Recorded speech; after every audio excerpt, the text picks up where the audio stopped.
Welcome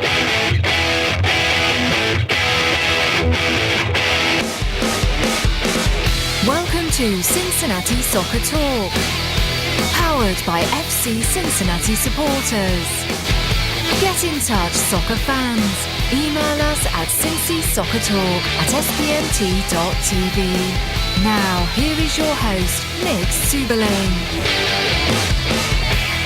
Hey, what's happening, Cincinnati Soccer Talkers? Welcome to episode 77 of the Big Show, coming at you live here on Facebook and YouTube. A big show in store for you this week. We've got the one and only Jeff Berding, President and General Manager of FC Cincinnati, joining us tonight to talk about all things FC Cincinnati, whether it be ticketing, whether it would be stadium, whether it would be an update on MLS discussions, USL League meetings, and more. We're going to be talking with Jeff here in just a few minutes. Tonight, if you're watching live, we'll be reading comments on Facebook and YouTube. Make sure you tweet us at Cincy Soccer Talk. And, of course, you can get in touch with us on the King's Hammer hotline, 513-399-KICK. Our very own Ben Knapp is standing by, waiting to take your calls tonight here on our program. Of course, you can always email us as well, feedback at CincinnatiSoccerTalk.com. Captains!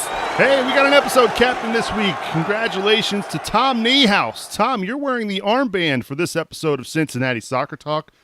We appreciate your support and your generosity. If you are interested in being an episode captain, make sure you log on to CincinnatiSoccerTalk.com/support. Time to welcome in my tag team partners for the week. I'm going to start with the one and only. I was like, yeah, It's been a while since I played that music. Yosef Sagai. Yosef, how you doing, my friend? How you been?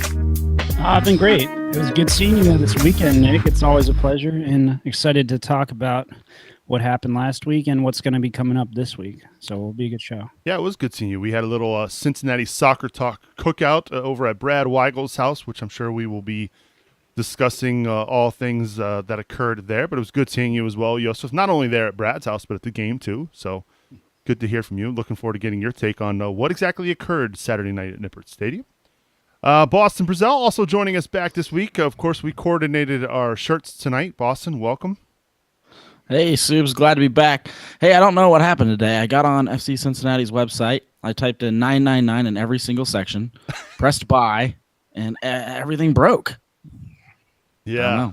So you're the culprit, huh? You're the reason why nobody could buy tickets today for the Open Cup game? Oh, no. Is that what I did? No, you were trying to buy tickets for that Red Bulls 2 game, right? That was supposed to happen in a few weeks. I was just trying to buy all the tickets so I could give them away for free. A Cincinnati Soccer Talk giveaway. I like it. I like the shirt as well. Nice job, Boston. And the haircut. Nice little do there. Oh, yeah. Got to look sharp. I call this the Yosef. I cut it as short as I could do. I'm glad to have you back, Boston, as well. Last but not least, the Wolf Man, Bill Wolf, joining us here on the program. Bill, welcome back, sir. Thank you. I'm sure you always enjoy our conversations with Jeff Berding. I feel like every time we do this, you happen to just be on the show magically. How does that work out? I don't know. I don't know why that happens. Well, I'm glad to have you here on the show, and I was really excited. I got a chance to finally see another FC Cincinnati plate over the weekend, and it was yours. Tell folks what it is. Oh, yeah. I did drummer, basically, minus the E, so D-R-U-U or D-R-U-M-M-R. So, yeah, kind of a homage back to my Knights of the Bailey. It's good. I like it. It's creative. It's clever. Or as my wife says, cleaver. Yes. Cleaver. It was cool. My kids were both like, drummer, what does that mean? And I had to explain it to them. But yeah, good stuff, Bill. Looking forward to getting your thoughts on the game Saturday night and what's ahead for FC Cincinnati. We know they've got a big matchup coming up over the weekend that often gets overlooked because of the fact that FC Cincinnati is playing an MLS side at home next Tuesday. But this big game coming up against Louisville over the weekend down at the last game this year at Louisville Slugger Field, which we will touch upon a little bit later on in the show. But, of course, we've got to recap what exactly happened over the weekend. FC Cincinnati drawing Orlando City B 2-2 in a game that had its up and downs for FC Cincinnati fans. It was a game where you thought after 10 minutes, this was probably over. And then things took a turn. Aiden Quinn misses the penalty kick in the 10th minute, which would have made it 2-0 early on. And then FC Cincinnati gives up 2 goals, and they had to fight back to get the draw with a goal in stoppage time in the second half to knot it up at 2. Kyle Grigg, though, getting his first goal for FC Cincinnati in the 7th minute, and Danny Kunik putting it away late for FC Cincinnati to tie things up at 2. If you're doing the math, folks, out of 9 possible points this year, gentlemen, FC Cincinnati gets 2 points against Orlando City B this year. That is not what you want to be on the right side of the math, gentlemen. So I'll start with you, Yosef. What did you make of the match? Well, first things first, I want to give a shout out to Kyle Grigg. I appreciate his his celebration after his goal, especially because he chose to have his kid during the off season rather than what one of our co-hosts did mid season for him having a baby. So I'm glad he was cognizant of that. But I think there's a lot to be said about the way the momentum swung. I think Haji Berry really crushed us on his speed and kind of put our back line in a position that they weren't used to being in. But what interested me is seeing Sem DeWitt play up in kind of a center defensive midfield role, which I know he's flexible, but I don't know if that is the position that we get the most out of him with. It was kind of a surprise to see, but I was glad that at the end of the day, we got, at least got a point out of it, what would have been a disappointing match otherwise. What about you, Boston? What do you make of the match, 2-2 result against Orlando City B? A game really that probably should have been over early on. Yeah, I just want to be the first person in line to start the why on earth does the MLS not have a cap on how many players they can send down? It's just rough. FC Cincinnati gets the brunt of it compared to some other USL teams because we have the crowd, especially at Nippert. They always send their guys down because they get an MLS experience in the USL. And I think Orlando had 7 or 8 guys from the MLS squad down playing us. I mean, it's good for us to get that experience, but it's points that we have to fight harder for that other teams don't. Absolutely. There's no doubt of that. I mean, we see that constantly. And then, they go to a place like Slugger Field where the pitch is so horrible. And the last thing they want to do is send their quality players there because they're afraid they're going to get hurt. So, I mean, yeah, it definitely puts us at a huge disadvantage in these games. I think, though, and I mentioned this a little bit in my Growler Cup prediction, though I was leaning a little more positively. I think sometimes it just seems like we just can't get what we need to get out of the game after these trap games. After we play like a big Miami or a Chicago, we always struggle the next game. And I thought that wasn't going to happen this time, and it certainly didn't look like it for the first 8 minutes. But it was almost like when that penalty kick got missed, the whole team just dropped emotionally. And I think by the time they came back up, Orlando had scored, and that just kind of just put them down in the dumps. They just never really recovered until somewhere in the second half. Yeah, and the team struggled really. You could make the case it really struggled there at midfield. We saw some interesting changes in some formation that we were all kind of shook our head and we're kind of surprised at. We saw Sem DeWitt line up at defensive center mid there. I think there was an adjustment made after the first Orlando goal or after Orlando started to dominate the midfield a little bit. Bill, you kind of talked about it, when we were at the cookout over the weekend. You were kind of surprised to see DeWitt lined up at central defensive mid.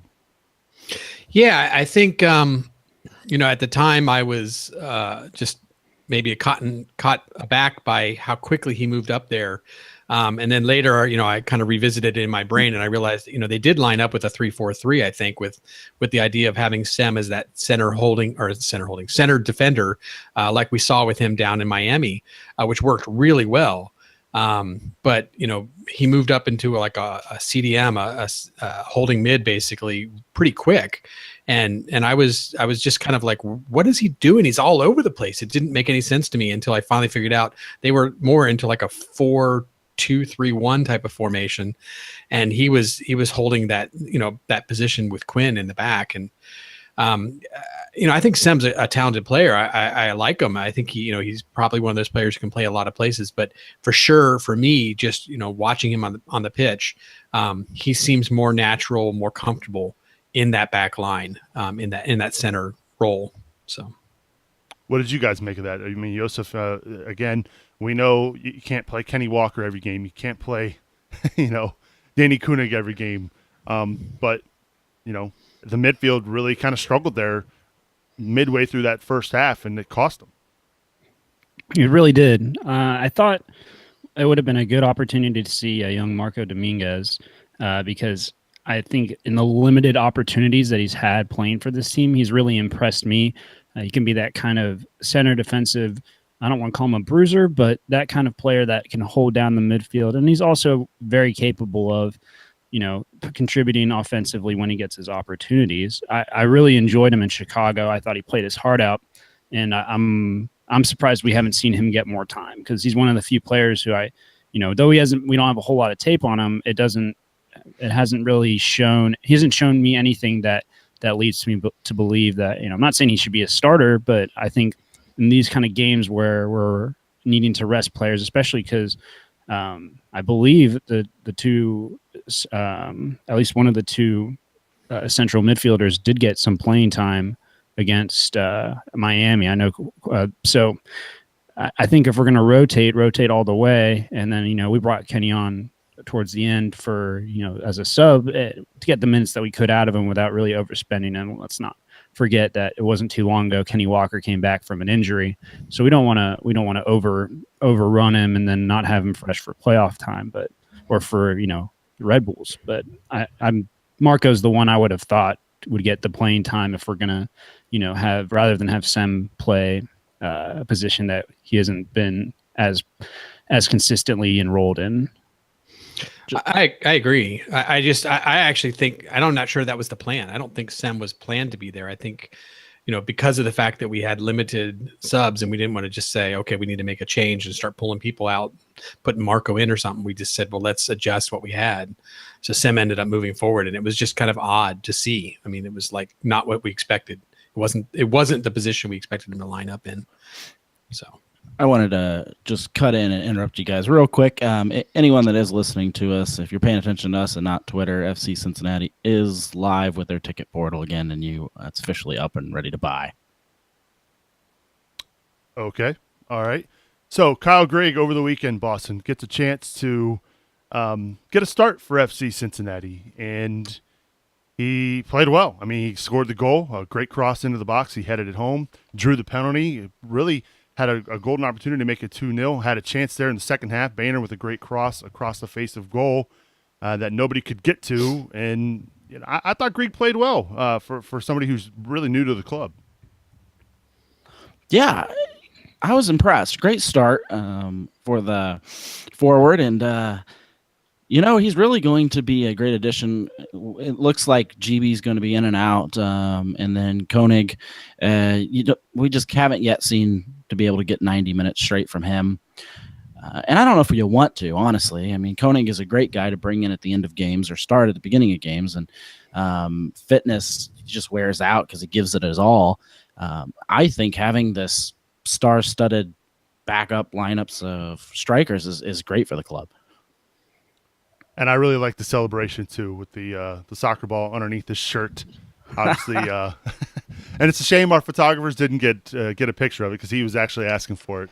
So sorry, Mr. Grigg, we didn't get the shot, but I noticed it right away when he was asking the ball boy for the ball. He put it underneath his jersey. That is obviously an homage to the fact that him and his wife are expecting a baby in December. So pretty cool, and I really enjoyed the celebration. It was good to see him to get a goal for the club.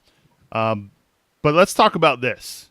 It must be every time you play Orlando City B that this club sets records, because another 25,308 showed up, breaking the USL record for attendance in a single game. What is it with Orlando in these home games that we sell out the big numbers, guys? But either way, you got to give a congrats to the ticketing staff for a job well done. They continue to just blow the league attendance average out of the water. It's a pretty special feeling when you see that number, and I think everybody who's at the game is just waiting for that number to come up. Even my wife, who was there, was asking, when are they going to announce the attendance? So that's a pretty good honor. Another record broken by FC Cincinnati.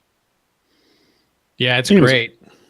Go ahead, Joseph. It was a perfect night. A lot of things came full together to make that the perfect night. I mean, I don't know if it's anything specific with Orlando itself, but it is a funny coincidence.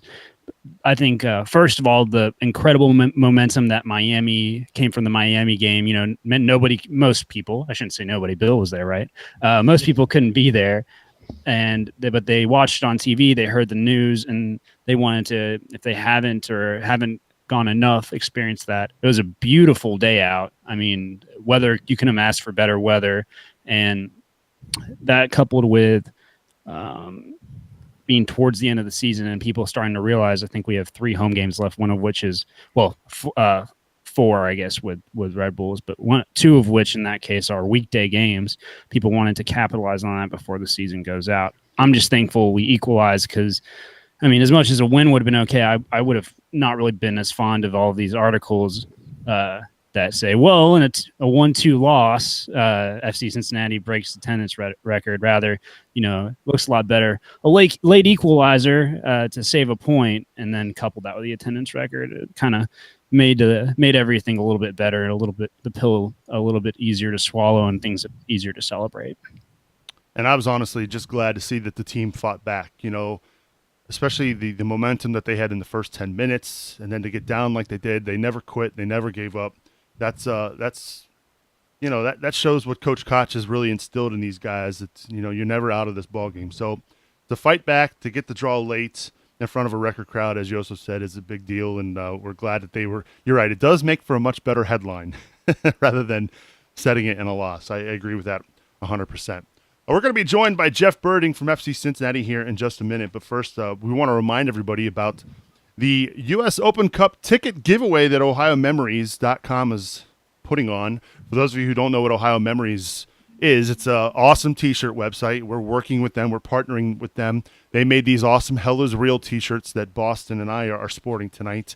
But they're giving away 2 tickets to the U.S. Open Cup game against the Red Bulls next week. And there's only one way to enter, and that's by buying a shirt. You can buy any shirt on the OhioMemories.com website, and you're automatically entered in for a chance to win those 2 free tickets. So head on over to OhioMemories.com. Check out the Hell is Real T-shirt, or maybe you want to wear some Cincinnati Soccer Talk swag. Again, check it out over at OhioMemories.com. Well, joining us now on the King's Hammer Hotline is the one and only President and General Manager of FC Cincinnati, Jeff Berding. Jeff, welcome back to Cincinnati Soccer Talk. How are you, buddy? Great, fellas. Thanks for the opportunity. Were you a little busy today? Had a lot going on with the ticketing system, huh? Had a lot going on with a lot. So, it was a really busy day, but I told the staff, these are good problems to have. When you put the tickets on sale and no one's calling, that's a bad problem to have. So when it hits 1 o'clock and 20,000 some people are starting to try to log on to your system to buy tickets, that's a heck of a good problem. Yeah, it is a very good problem to have. I'm just curious, too, because obviously knowing that you're busy on all fronts with FC Cincinnati, your phone has to constantly be blowing up. It had to have been blowing up today during the afternoon. Did you have a chance to check social media at all? Not really, no. Jeff Smith and Sarah Huber and DJ came into my office and alerted me to what was going on, and I have a pretty significant experience at the Bengals in charge of sales there. So, I'm familiar that sometimes demand is greater than technology can provide, and you just have to be patient with it and hope that your fans are being patient.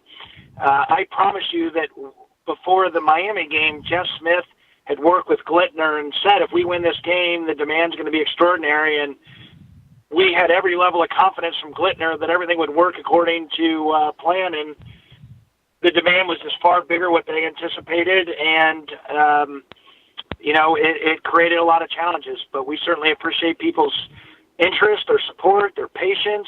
Our ticketing people and the folks that work in the front office did as best they could in a pretty trying situation where even they couldn't get online to support a sale. So it was a crazy situation just built by this wonderful movement that is happening here in Greater Cincinnati. Well, one thing I did want to bring up that may have got lost in the shuffle with such an exciting week is that we did see an extension for both Alan Koch and Johan Dammit Can you give us some insight on how those new contracts came about, both with the timing and how you came to that decision to extend them at this point? Well, I don't think there's any question that from the moment we hired Alan, he has big time experience, postseason success as a head coach. So, we always felt like he was someone that could help improve us as an assistant or a head coach. And when I made the move with Carl's support, we had high level of confidence that Alan was the guy who could deliver the kind of special season we're having. Certainly, we knew there'd be some growing pains just because of the change. And you heard me say numerous times, I'm not worried about April and May. I'm worried about August and September. And so as the team really started to come together and the partnership between Alan, Koch, and me was really cemented where, we're definitely rowing the boat. We're pulling this organization with the great support we have in the same direction, constantly solely focused on how do we make this team better? How do we make the organization better? Not only for today, but for next year and beyond. And so we started to talk about, obviously when we signed him, it was as an assistant coach. And so we wanted to make it more formally as the head coach. And he clearly loves Cincinnati and wants to get the family here. And, we just feel great about Alan. And then he, when we brought Yohan DeMay on board, he's a coach.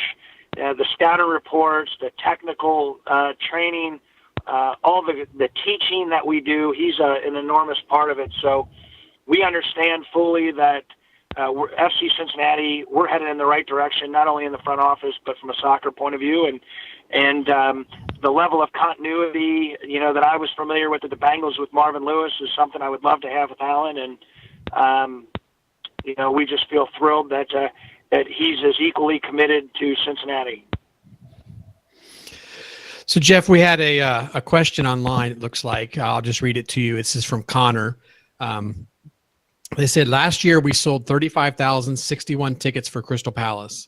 Seattle set the U.S. Open Cup attendance record in 2011 with 35,615. But the question is, are we able and willing to sell that amount of tickets it takes for us to beat the U.S. Open Cup overall attendance record? Thank you, Connor. The answer is no and no. And let me explain. We obviously took a lot of seats out of Nippert this year to expand the field.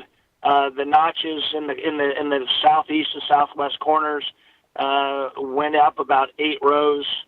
So we have fewer seats today than we had previously. I think for UC football, they might do some different things, but for soccer, obviously, those are notches. And then in addition, I want to stress this to people. We want to maximize the fan experience. We want people to come and have a great time. And some of our seats, as people know, are general admission. And so a general admission means you have a ticket without a seat assignment. So you don't have a ticket that says, section 120, row 7, seats A, B, C, and D. You just have GA. And if you think about that, you could be on a bench at Nippert. There's not a seat. There's a bench, and there's numbers or letters on the bench, which means that, if you get sold a particular seat, you can tell people, hey, here's my ticket. That's my seat. If you have a GA seat, it just says you get to sit somewhere where no one's sitting. And if the row is for 20 seats, but there's 16 people sitting there, and it looks pretty full, you're asking people to do something pretty uncomfortable, which is to walk up to what looks to be a pretty full row and tell everyone, hey, push together, squeeze in, we need 4 more seats. People don't want to do that. And so if you're selling a specific seat assignment, you can. You just say, hey, that's my seat. But to ask our fans to tell people, squeeze tight, butt to butt, no room, but you got to squeeze in. An usher can do that, really, but a ticket patron cannot, and that undermines the experience. They got to wander around. Where is there an open seat? where can we squeeze in? And so, no, we're not going to sell every last GA seat because we don't think that's fair. That's not maximizing the fan experience. We're going to revisit some of this in the off season, but for the games this year, we were up against it pretty good with the Chicago Fire match. Took pretty long time to get from one side of the stadium to the other. If you entered in one gate but your seats were on the other, a lot of people felt very uncomfortable with how tight the crowd was. We had a little bit of that even on Saturday night with 25,000 people. So we're very cognizant of that. I want to be the fan-friendly team. I want to put fan experience at the top. And if I have to forfeit a few ticket sales and a few attendance numbers, so be it. Let the fans be first. Hey, Jeff, fans had a big week last week as we saw FC Cincinnati take down Miami. But you had maybe arguably even a bigger week because you had that going on, but you're in Chicago at the same time representing FC Cincinnati in the USL meetings. I think there was the MLS All-Star game. And, of course, you're rubbing shoulders with MLS there. Can you give us some insight as to how all that went down or what exactly you were doing up there? Sure. Obviously, the USL Second Division has a great partnership with MLS First Division. A number of the MLS teams have their two teams, their developmental teams in the USL. So they schedule the meetings, same hotel, same time. And so, yes, there's a lot of overlap between the two leagues. And then, of course, you have the MLS All-Star game against Real Madrid at Soldier Field. So while I was representing on Carl Linder's behalf FC Cincinnati at the owners' meetings for the USL, certainly had an opportunity to see a lot of the officials and some of the other owners and GMs of the MLS teams, and a little bit different from a year ago where people were sort of familiar with FC Cincinnati to where we are today. And the coolest thing was after the meetings were complete, everyone goes off to the All-Star game. I stayed behind in my hotel room and watched our game like a lot of fans on the laptop. And then as soon as the game was over, got in a cab to Soldier Field, and I walked into the All-Star game, into the club lounge, where I saw a bunch of USL officials, MLS officials, team staff, executives, and either people were congratulatory because they knew we beat Miami, or asked, how did you guys do? We won. Oh, that's awesome. Congratulations. We were pulling for you. So it was a pretty neat moment. Felt like we were representing Cincinnati in a way that garnered a tremendous attention at those meetings. That's great to hear. Definitely great to hear.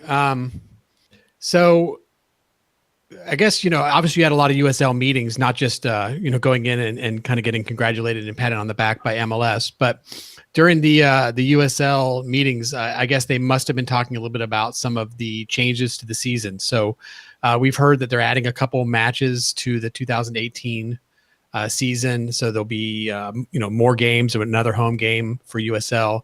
Do you have any idea yet on how that might affect ticket prices, or the season ticket package itself, as far as, do we get an Open Cup game, for instance, in the... Yeah. Good. So we anticipate offering a season ticket package that will include all USL home matches only. So there will be 2 matches added for 2018. We'll go from 32 to 34. We added 2 matches, but only 1 week to the season. So obviously one will be a weekend game, one will be a midweek game. Whether or not those are home or away, who knows? But at this point, we've been selling for our first 2 seasons 17 match season tickets, and we'll do it again. The first year was 15 plus international friendly plus the Open Cup. This year was 16 plus the Open Cup. Next year will just be 17 USL regular season. That's what we anticipate. We're hanging out with Jeff Berding, the president and general manager of FC Cincinnati here on Cincinnati Soccer Talk. And, over the last week and a half, 2 weeks, Jeff, there's been a lot of discussion about officiating in the league. And I know, you can't take back the game that happened a couple weeks ago But was there any discussions as far as at the USL meetings about officiating and how that can be improved within the league itself? There was, and I'll be honest, I brought it up. Officials make mistakes, Sure. Coaches make mistakes, players, GMs, but I think our strong feelings are the environment at Nippert is akin to an MLS match. 23,000 people, 20,000 people, 25,000 people. That's a lot different than 500 in an MLS 2. The USL games to some degree are developmental opportunities for officials, but we're past the point of having developmental officials, respectfully. We need officials that are comfortable in an MLS environment, have center refed an MLS environment, and be able to manage the intensity that goes with reffing a game in front of two high-quality teams in front of 20,000-plus people. And I made that point known. I think, to be fair, our country is still building our referee pool, and we need more people, younger people, committed to being refs.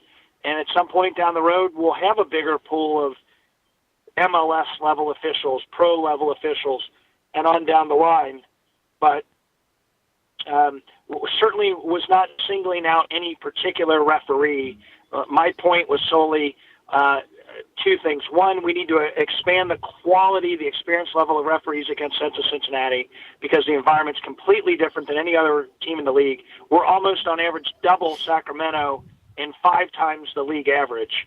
So it is different. And it's not a home field advantage because both teams are going to benefit from better refereeing in that environment, or both teams are going to suffer from poorer refereeing in that environment. That's number one. Number two, solely this. The players get held accountable, the coaches get held accountable when mistakes are made, and I think the referees need to be held accountable, and there should be a level of transparency. People know when the coaches screwed up, the players screw up, they get yellow carded, red carded, suspended, fined. It's publicized, and I think if a referee literally just drops the ball, has a colossal failure, loss of control, I think that needs, and there needs to be accountability, and there needs to be transparency, so the public knows that referees are being held accountable just like the players and coaches are.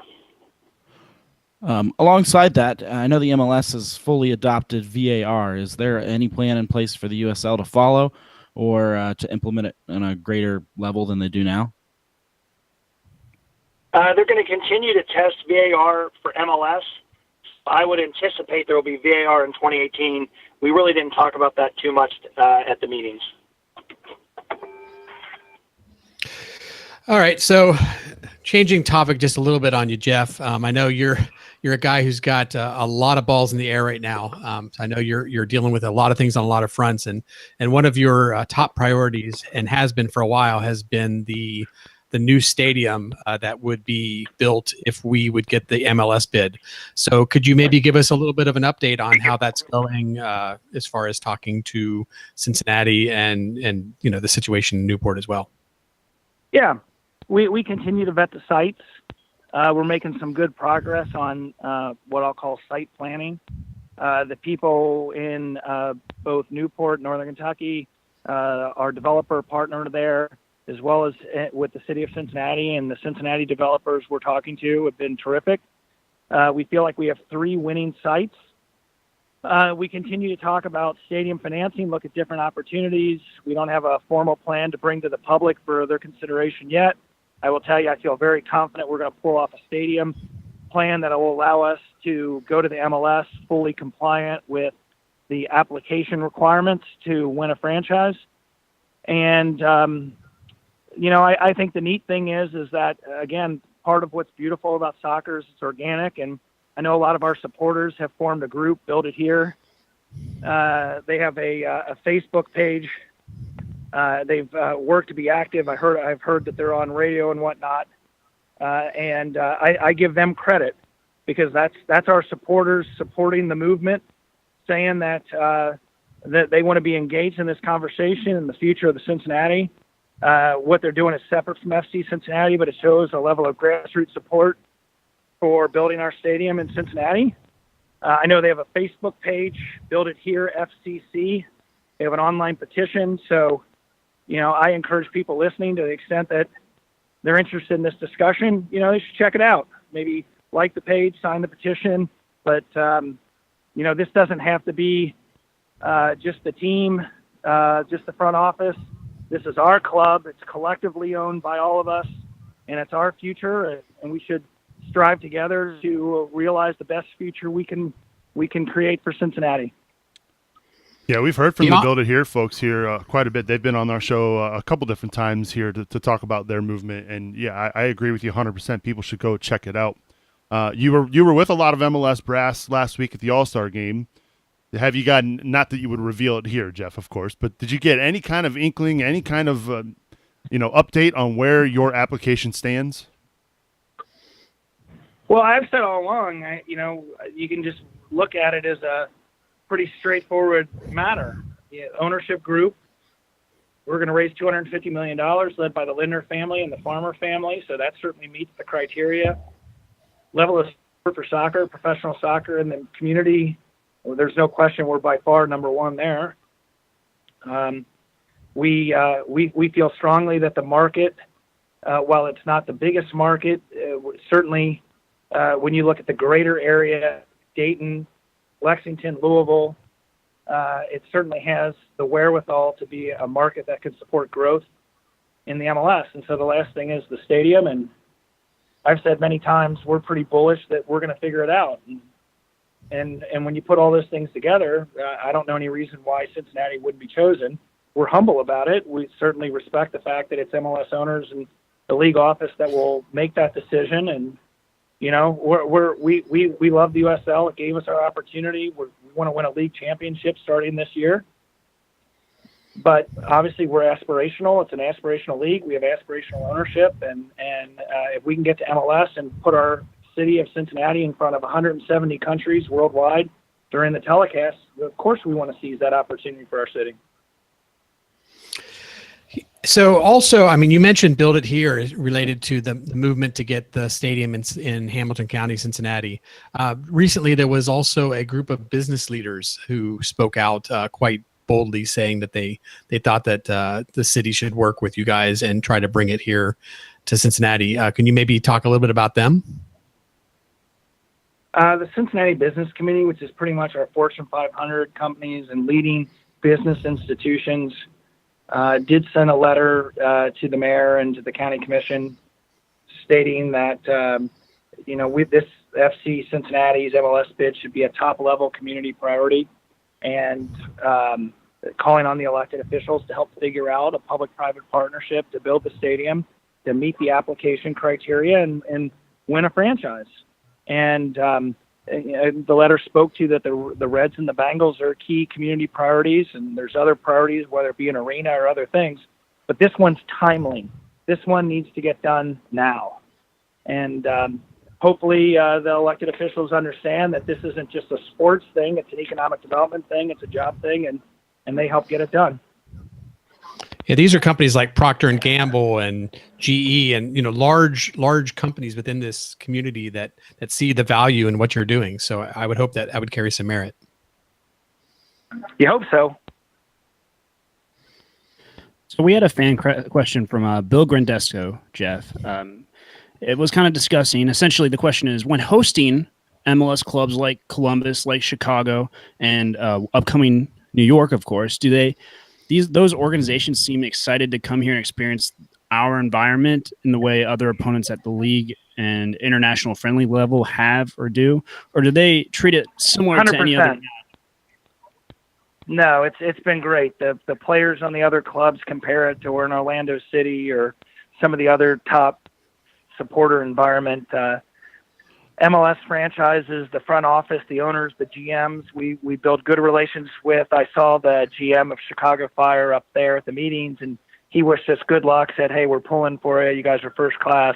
He then sent an email afterwards on behalf of himself and the owner, Andrew Houtman, congratulating us for the big win, celebrating it with us a little bit. So these are big moments for our club, and so grateful for the support and for our players and coaches who continue to win and help us, progress. It's what the city's been starved for, and we're so thrilled and so fortunate to help make it happen. Correct me if I'm wrong, Jeff, but the Red Bulls will make 3 out of 5 expansion owners clubs that have played at Nippert, right? If you've got, you mean in terms of the expansion committee? Yeah. The expansion committee is Columbus, Chicago, New England, Orlando. Who am I forgetting? Columbus, Chicago, Orlando, New England. I'm obviously missing one. I don't think the Red Bulls are on it, though, guys. Oh, okay. Maybe I'm wrong, but I don't think so. That's still 2 out of 5 that have come to Nippert and seen the environment. And was by chance anyone from their front office there to take it in and get a firsthand account? 100%. I mean, they're seeing firsthand what a great soccer environment this is. And, listen, they want to build the league. We want to build the league. So for them to be able to come in and see it firsthand has been extraordinary. So not to spin you in too many circles, Jeff, but to kind of go back a little bit to the week in Chicago and the USL meetings. One thing that came out of that, besides the addition of 2 games to the schedule, there was some surprise on some people that we did not move forward with the Central Division. So were you involved in any discussions on that? Do you have some comments or even an opinion you can give us on the Central Division? I think that there's going to be a level of realignment at some point, but they're still bringing on teams for the future, and I think that the notion of a 3 conference alignment is probably a little premature. I want us to take a bigger look at it myself, and we had some conversation about that. So I'd say stay tuned. I'm fine with keeping it the way it is for 2018, and we'll see what happens next year. Well, I know you're a busy guy, Jeff. I'll get you next year as we look at 2019 is what I meant. Gotcha. Understandable. We'll get you out of here with this question because I know you're a busy man. Obviously, the scoreboard there you see is no longer. They're in the process of replacing it. Any update? And I guess I'm speculating here. Is there any chance that it is ready by Tuesday night's game? The scoreboard replacement will not be completed by our Open Cup match. We're looking at some alternatives, and I would just offer stay tuned. FC Cincinnati, we feel strong we need to have a working video board. So we're seeing if we can pull something off on a temporary basis. All right. Well, we're looking forward. Is there any update, by the way, on if that game is going to be nationally televised to ESPN, anywhere? Still working on it. I don't think it's going to be on ESPN, but stay tuned, guys. All right. That's what we like to hear. Jeff, as always, we appreciate you taking the time. I know it's been a busy day for you, busy last few days, but you're the best in the biz, and we appreciate you stopping by. You guys are awesome. Thanks so much. Thanks, Jeff. Bye-bye. That's Jeff Berding joining us here on the King's Hammer Hotline. As always, he is very courteous and amazing with his time, and the fact he spends it with us is just remarkable. So, Jeff, we thank you for that. We've got phone lines open. Ben Knapp is waiting to take your call, 513-399-KICK. Get in touch here on the King's Hammer Hotline.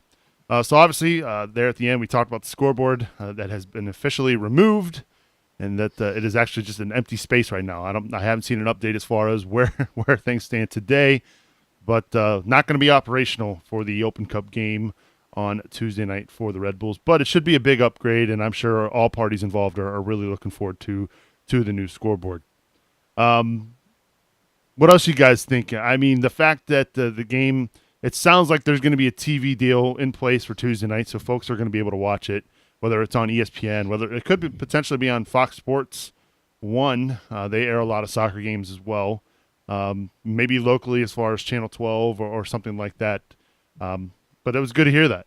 Good to hear it's going to be maybe televised. Yeah, I'm sure it's a big work in progress for them.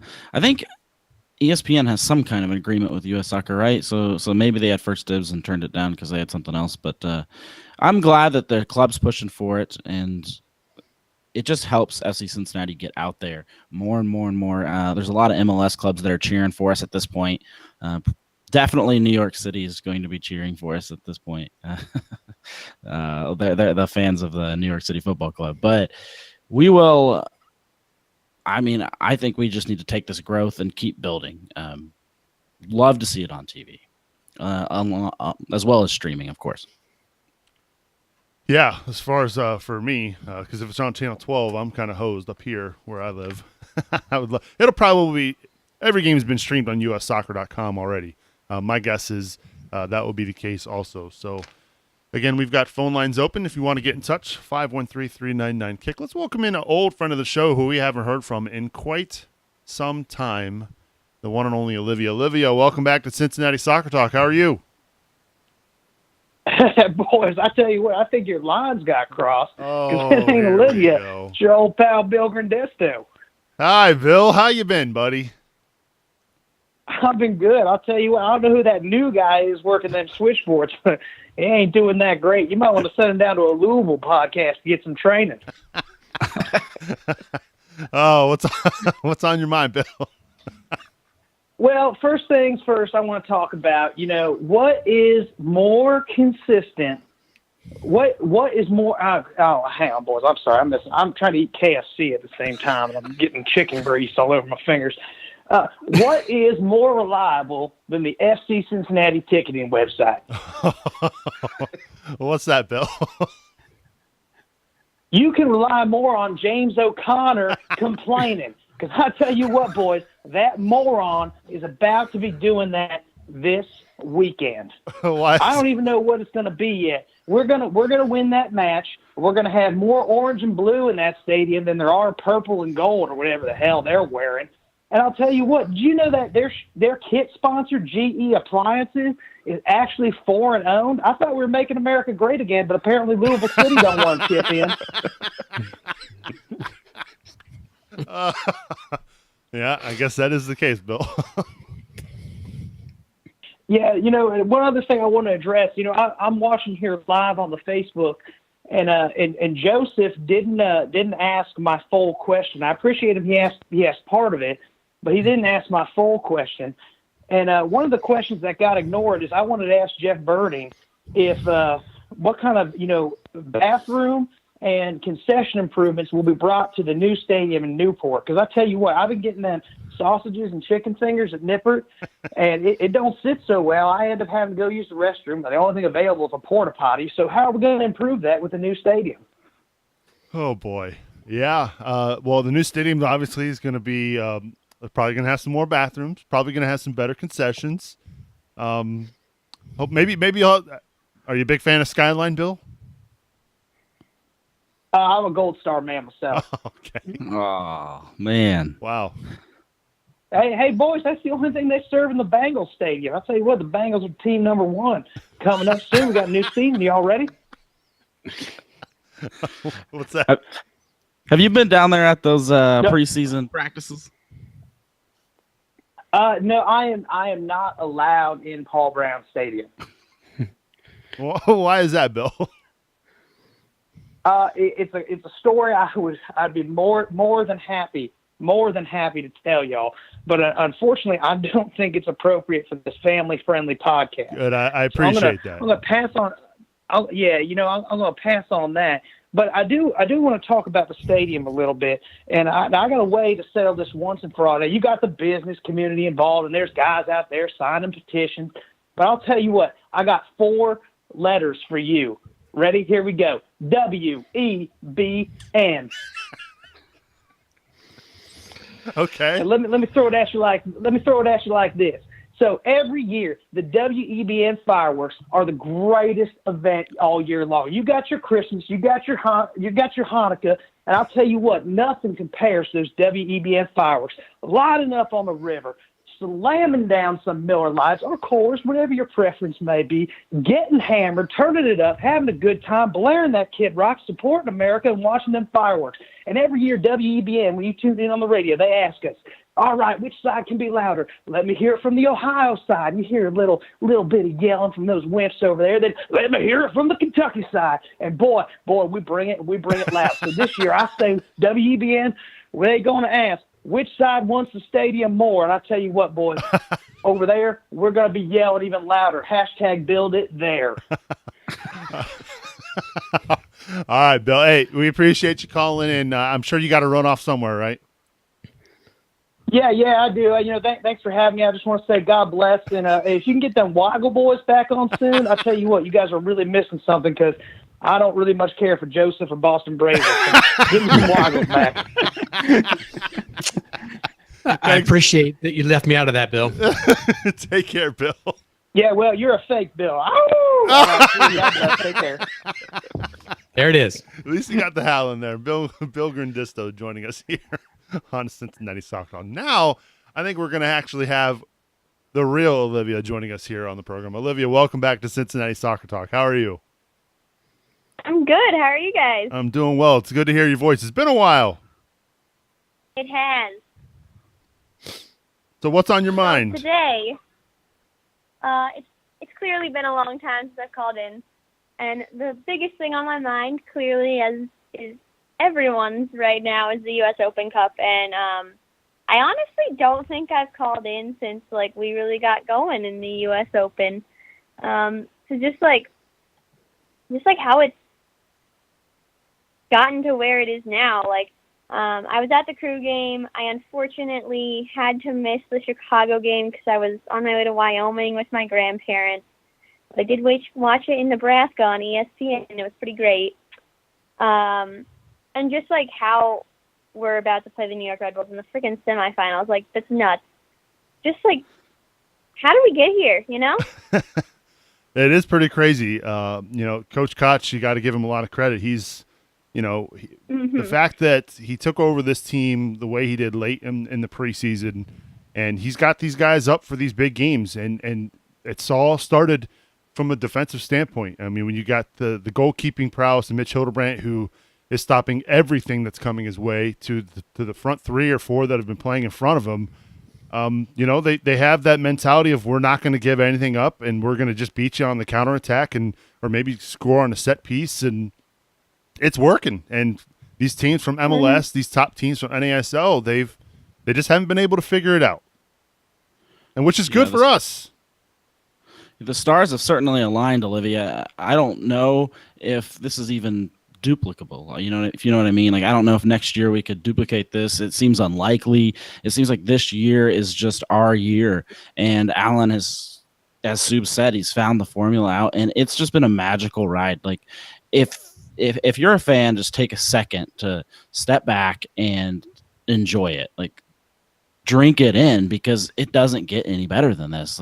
If we theoretically win the next 2 games and win a U.S. Open Cup, is the USL playoffs even that big a deal? I mean, we just beat the whole nation in a soccer tournament. Yeah, 99 teams. It's pretty remarkable. And aren't you glad you're back in town just in time, Olivia? Oh, you don't even understand.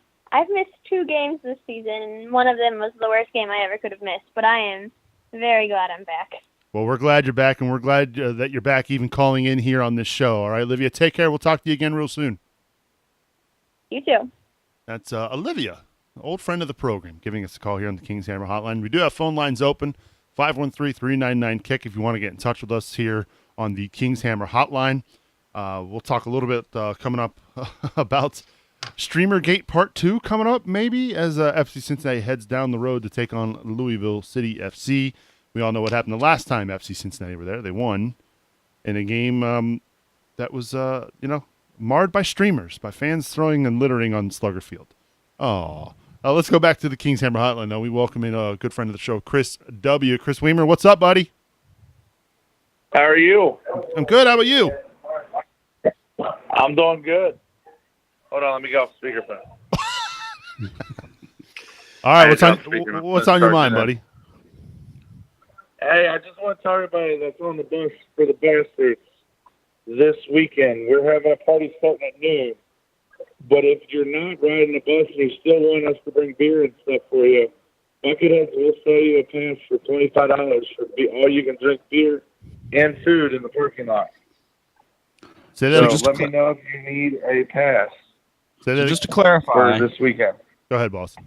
all right, just to clarify, you're taking a bus of fans down to Louisville, which I'm on, and we're gonna have a good time. Once we get down there, any fans that are in Louisville that want to join the party and drink all the beer they want, they can come get a wristband off the Bailey Bastards and join in. Correct. It's $25. I need to know by Thursday by noon. Either send me a message on my Facebook page, or you can go to baileyBastards@gmail.com and tell me you're in. But I need to know before then that you're going to be down there and you want a wristband. All right, so check it out. Send your emails to baileyBastards@gmail.com or hit up Chris on Facebook, Chris Weimer. Chris, appreciate it. Hey, have fun down there, all right? I want to see you on TV. I want to hear you be loud, all right, buddy? I hope we get kicked out by the first half with all the streamers like I saw the damn field. I hope James O'Connor's freaking crying his ass off. That streamer's got in his way or something. Killed all his bees or something. I don't know. So, all right. All right, Chris. Thanks for calling, buddy. But you guys have a great night. Oh, Bye.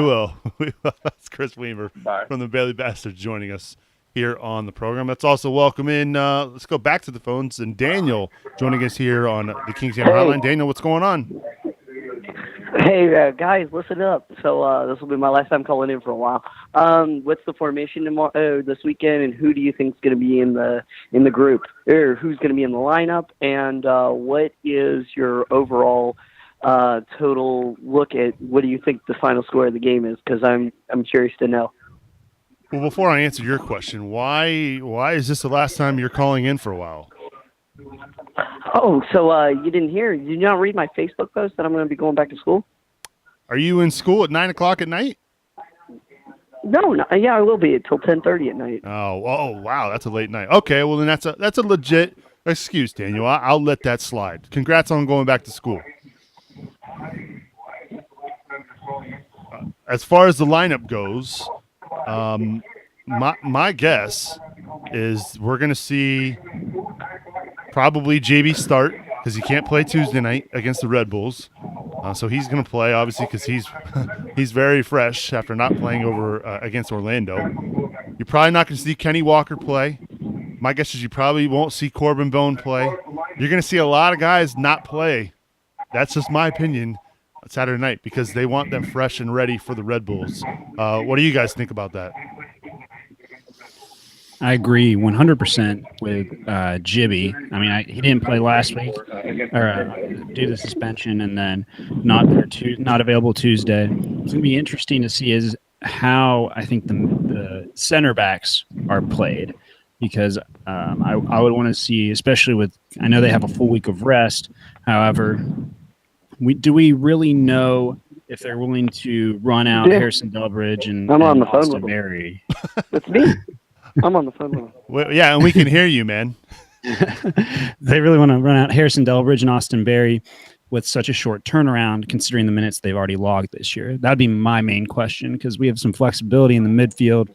I don't know if we're going to see like a was it Rochester, where we really I don't think we'll see that against Louisville. But there will definitely be some squad rotation, and I think the focus will be on putting the best team we possibly can on Red Bulls.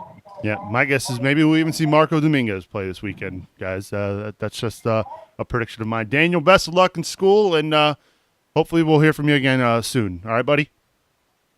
Later. That's Daniel giving us a ring here on Cincinnati Soccer Talk, guys. So let's talk about Louisville, shall we, guys? They're coming into this match. They've got 10 wins on the year, 5 draws, 4 losses. One of those losses coming at home to FC Cincinnati not that long ago. They have played 3 fewer games than FC Cincinnati in the league. That's not including the USL or the Open Cup play, I should say. But anytime these two teams get together, it is a big deal. It's a big rivalry. But this matchup kind of has a different feeling to it, in the sense that we just talked about with Daniel. I don't think FC's, and maybe this is not the right way to put it. I don't think FC Cincinnati fans necessarily care one way or the other what happens in this game. If we lose, we've got bigger fish to fry Tuesday night against the Red Bulls. And if we win, it's kind of almost like a bonus, almost like a cherry on top of a sundae, guys. What are your thoughts, Bill? Well, I mean, you were making comments about, resting players and seeing some other players. I'm a little skeptical. I have a feeling that just the Louisville rivalry itself is going to prevent that. Alan Koch is very level-headed, though we've seen him get pretty emotional at some of these U.S. Open Cup games. But he always talks about how he kind of stays level. He doesn't get real high, real low. But he definitely has made it clear to me, listening to maybe the words he says or what he doesn't say, but that he doesn't like those guys. He is definitely joined in with the Louisville hate club, I think. And I have a hard time seeing him sitting back and saying, I'm going to go for the Open Cup and ignore these guys and put out some secondary players. So I think we're going to go all in on Louisville, and then we're going to turn around and go all in on the Open Cup. And then maybe it'll be the next game that we're going to start seeing some players resting. Of course, we have a more stacked roster. And when I say all in, you've got players like, Pollock and Josu who can play left, and you got Hoyt and Boehner who can play right, so he can alternate players like that. Sem and Nico can play center.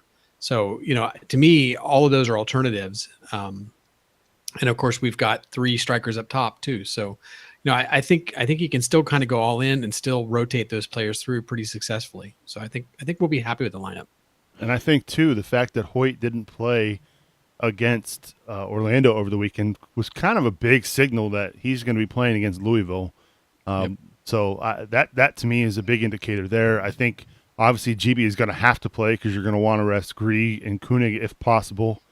But it'll be interesting to see where they're at with Pollock, because we've heard that he's kind of day to day with that sprained foot. Maybe this is the game you put him back out there. So that'll be good if they can get him back out on the field. But as far as the midfield goes, we haven't seen, maybe this is the game where Kadeem Dakers gets some big-time minutes against his old club and put it to him. Same with Quinn. I mean, he's going to want to get right back out there after missing that penalty kick and kind of make amends for what happened over the weekend, and again, against his old team. So Quinn, Dakers, I could see them easily starting this weekend against Louisville. What about you, Boston? I definitely think Dakers will start, just judging by the Orlando lineup, and then looking forward to the Red Bulls lineup. You're going to have Dakers up top, maybe in Jimmy's role if you want to rest Jimmy after playing him for a whole game. And I agree. You'll see Justin Hoyt. You'll see GB. I think it's almost going to be a mix. We're going to put enough games that game is winnable. We're going to put enough players that game is winnable, but I don't know if it's what I would call the star study. I don't think you're going to see Koenig and GB both up top in this one. But either way, I think we'll put enough players on that field and give it a real good shot at 3 points. And I would love to take another 3 points from Louisville. Just shut them down for the whole year. That's it. Wipe them. You mentioned Dakers up top, and you would think that. I mean, typically when you go out and you play your former club, you want to load in those players from that former club. And, that makes a lot of sense. They tend to play a little better. But last time we played Louisville, I don't think Dakers took the field. I think Quinn got in just a little bit. And then, I think Quinn's suspended for this game anyway. So, I'm not really sure what we're going to see as far as Quinn or Dakers is, for this one. Yeah, I forgot about that yellow card he picked up over the weekend. Yeah, he's going to have to sit out due to yellow card accumulation, which, again, kind of hurts the depth at midfield, which means you're going to have to see maybe Kenny Walker play and maybe both him and Corbin Bone. It'll be interesting to see what's going to happen against Louisville. But really, when these two teams get together, you throw out all the records, and you never know what's going to happen. But one thing you can guarantee is that Coach Koch is not going to back down and treat this game lightly when he's going up against James O'Connor. That is, if James O'Connor gets off work at Radio Shack over the weekend. By the way, we do have the March to Match Day. We try to put those out every week. I know our own Brian Weigel has been busy on baby duty, but as things lighten up there at the Weigel household, we may or may not have a March to Match Day a little bit later on this week. But if you want to catch our March to Match Day podcast, make sure you subscribe to our podcast on iTunes or on Android or wherever podcasts can be found. For more information on how to subscribe, just check us out over at CincinnatiSoccerTalk.com. All right, it's time for Growler Cup predictions. What say you, gentlemen, about the match coming up against Louisville? I'll start with you, Joseph. What's going to happen? Well, something kind of that Brad Weigel brought up over the weekend with us. He's not on to say it, but I do want to give him credit for the point he brought up.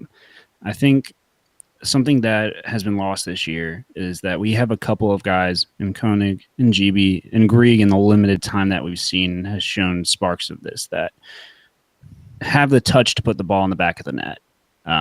Just not necessarily blast it in, but be the right place, the right time, and have that finishing capability. That being said, knowing that pretty much guaranteed that GB's going to start this one, considering the circumstances, it gives me a bit more confidence that no matter the lineup that we play, we'll have somebody who, when those chances occur, however few and far between they may be, however frequent they may be, can put it in the back of the net.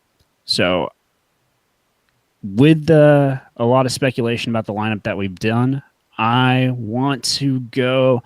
My head tells me a draw, but my heart says 2-1, and I'm going to go with my heart on this one. All right. So you're saying Louisville wins? No, I'm saying going FC Cincinnati. I'm saying FC Cincinnati wins. I don't know. I can't predict the I'm loss to sorry. Louisville. I'm sorry. FC Cincinnati wins 2-1. You had? Yeah. All right. So as it stands right now, they are up in the aggregate as far as the River Cities Cup goes. They're up by a goal. It's interesting to see what will happen if that late own goal by Josu, the last time they were there at Louisville, plays a factor in the aggregate score. But currently they're up by 1. So a draw is actually a good result for FC Cincinnati. They would bring home the River Cities Cup, if I'm not mistaken. So Yosa's going for a 2-1. How about you, Bill? Well, we were just talking about lineups for Louisville versus Red Bulls, and it dawned on me that not only do we have the Saturday game followed by the Tuesday game, but if I'm remembering right, there's a Wednesday game, which is the FCC Reserves versus Northern Kentucky University. So there is actually another reason not to put a bunch of reserve players in for one of those games. Though maybe Louisville, but I think we're going to go for this. I think GB obviously is going to start. I can't believe he will not score against these guys. Just considering the history that goes on there, I'm going to go. Even though we're away, it's going to feel like a home game again, and I think we're going to win 1-0. All right, Bill's going for a 1-0. How about you, Boston?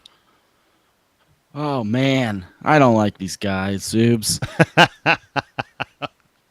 And I think our boys are going to rise to the occasion again. There's just something in the air when FC Cincinnati and Louisville play. And I think Louisville will have it too, because they're going to have probably a record-setting crowd. They might even sell out the baseball field at 13,000, which is cute. And I'm going to give us a 3-2 win. Another one. Back-to-back 3-2 results at Louisville Slugger Field. All right. Yeah. Well, I think both teams are just going to be fighting tooth and nail for this. So I see some points being scored. All right. Boston's going for a high-scoring affair. I'm going for a 1-1. I'm going to go for a draw there at Louisville Slugger Field. I think FC Cincinnati is going to do their best to park the bus on that baseball diamond and make it tough for Louisville to score. I mean, if you think about it, Louisville could not score against FC Cincinnati from the run of play. You take away the own goal, and the other goal came from a penalty, which I'm still not convinced that was a penalty, but maybe I just haven't seen the correct replay from that game. So I think it'll be a 1-1 result. The draw gives FC Cincinnati the advantage in the River Cities Cup, and they bring it home for a second straight year. We want to hear from you, though, folks. What's going to happen this weekend against Louisville? Make sure you send us your score predictions over on Twitter at Cincy Soccer Talk. And, of course, if you want to take part in the Growler Cup, you absolutely can by logging on to CincinnatiSoccerTalk.com/support. Got to give a big shout-out to Kevin Johnston. He's become a recent supporter of our podcast. You can do that again over at CincinnatiSoccerTalk.com/support. I've just been reminded that coming out Thursday this week will be March to Match Day for Louisville City FC. These show notes, according to Brian Weigel, says it's going to happen. So, Brian, I'm holding you to it. Brian. Of course, he'll have it ready. Then on Saturday, we'll have March to Match Day featuring Shavi Macklin from Once a Metro. That's to preview the Red Bulls game. And then special announcement regarding next week's show. Because the game is Tuesday night, we're going to record our normal episode of Cincinnati Soccer Talk this coming Sunday evening at 9 p.m. with special guest David Gass of MLS and MLS's Extra Time Radio to look ahead to the big game against the New York Red Bulls. So again, we will be recording that live on Sunday night on Facebook and on YouTube. And make sure you check us out then. Final thoughts as we begin to wrap up episode 77 of Cincinnati Soccer Talk. I'll start with the Wolfman, Bill Wolf. Boston made the comment earlier in the show that it looked like the ticketing was back up. FC Cincinnati had announced that the ticketing was running again. It sounds like it went down again, but it's back up. So it's struggling a little bit. But from the sounds of things, from what I'm catching on our internal chat session, Griffin's been looking around and it's pretty sold at this point. So when Jeff made the comment that 20,000 people were simultaneously calling in to get tickets, he may not have been exaggerating. We might hear a big announcement tomorrow morning on where we stand, but it sounds like a lot of tickets have been sold. Good stuff as always, Bill Wolf. Appreciate you being with us here on the program. And you're going to go down to Louisville, right? Yes. I'm going to bring my snare drum down there too. The traveling drummer. I like exactly. That. Appreciate it as always. Boston, your final thoughts as we get out of here? Yes. Well, I may not love Louisville, but I do enjoy my time down there with their fans. And I did want to give a shout out to the Black Sheep. They are hosting a charity for, I think it's a young guy that's got cancer, and they're selling some T-shirts. So if you're down there and you see them, it'd be a good gesture, I think, to buy those if you're willing and want to support that cause. I think they also have a website called lovemyjoey.com where you guys can make that happen. And I know we have a good charitable bunch, and one thing, no matter which soccer team you cheer for, there are causes like that are above it all. Oh, that's a good one, Boston. I agree 100%. And, as much as we hate each other as far as the rivals go, you can always get behind charities like that. What was that website again? Lovemyjoey.com. So go check it out, FC Cincinnati fans. If you're there, try and stop by as well for those of you making the trip down to Louisville. Last but not least, Joseph Sagai, your final thoughts as we get out of here? My final independent thought would be, my goodness, if we can just take the Dirty River Derby 2 years in a row, I think all things aside, we have a lot of ambitions this year, but having that to hold over your rival, I feel like is something that we can carry no matter what happens with Red Bulls, whatever happens in the playoffs for USL. I did want to bring up that we had Chris on earlier talking on the call-in, talking about partying down in Louisville. I know the Bailey Bastards bus is sold out. There is an alternative through Molly Malone's in Covington. They're sending a bus down. It's $20 for the ride. However, it does have some beer on the bus, but it doesn't include your ticket. So you would need to reach out, but there would be tickets and snacks on the bus, and you can also beer and snacks, not tickets and snacks. And you can meet up down with the Bastards or the rest of the crew or whoever you want to tailgate with. So for more information, I know Chris Marshall. So Chris Marshall _ was his Twitter was the one who asked us to put it out there. So we want to get as many people down there as possible. And if having to drive down there and make accommodations for that is a hurdle for you, that's another route you can go to make sure you're down in Louisville to cheer on the team. Good stuff, Joseph. As always, I appreciate you being with us here on the program. Good job. Hey, thanks, man. It's good to be on as always, especially with so much on the horizon for us. So, Yeah. Speaking of that, again, we as a staff kind of got together over the weekend to have a cookout at Brad Weigel's place, and it was good to just kind of get together and just kind of think about what the heck has gone on with Cincinnati Soccer Talk over the past year. I mean, it has been tremendous to watch this thing blow up and explode like it has, along with soccer in the Queen City. And honestly, none of that is happening without you who are listening. I mean, the support you've given our show, tuning in live every week, whether you're on Facebook or YouTube. There are so many names I could shout out here each and every week. It's just I can't get to all you. It's tremendous. And the fact that you come to us to read about FC Cincinnati it's just crazy to see how much this thing is blowing up. And we cannot thank you enough for tuning in and sharing our Facebook posts and retweeting and telling fans about our podcast. It really is a blessing. And to see the feedback we've gotten over the last few weeks has been absolutely tremendous. So thank you to everybody for doing that. We do have a big event coming up at the end of the month that is a big fundraiser for sports games for kids, and that is the second annual Cincinnati Soccer Talk Foot Golf Classic.